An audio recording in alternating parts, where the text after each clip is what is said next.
Doble ang kasakit nga gibati sa mga nahibiling kabanay sa usa ka amahan nga gitigbas patay sa iyang anak sa Barangay Inayangan, Davao City sa miaging semana.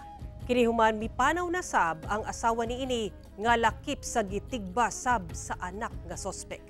Ani ang report ni Argil Relator. Human ang 5 ka adlaw sa Southern Philippines Medical Center na discharge na matud pa ang 58 anyos nga inahan kinsa gitigbas sa ulo sa iya mismong 33 anyos nga anak gamit ang lagaraw sa ilang balay sa Barangay Inayangan, Kalinan District, Davao City niadtong Enero 2 sa buntag. Sumala sa laing anak sa biktima nga naayo na ang iyang inahan apan ilabihan kining nahiubos sa pagkamatay sa iyang bana. Taga-dibdib lagi siya about sa kung papa, anaton doktor, kailangan dyan siya i-counsel para sa mental health. Tapos gipauli na siya sa doktor kay okay naman to iyang samad sa ulo. Tapos ang iyang ECG sa heart kay unsa na pod, okay na pod.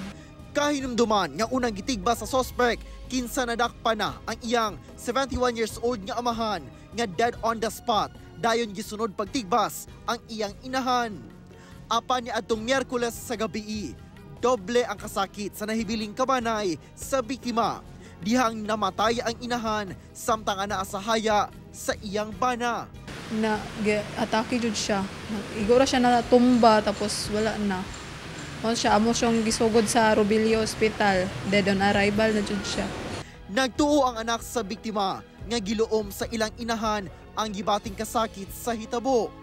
Nagkasabot na matud pa ang mga anak sa biktima nga dungang ilubong ang magtiayon sanglit nagtuo silang miapas gayud ang asawa sa iyang bana.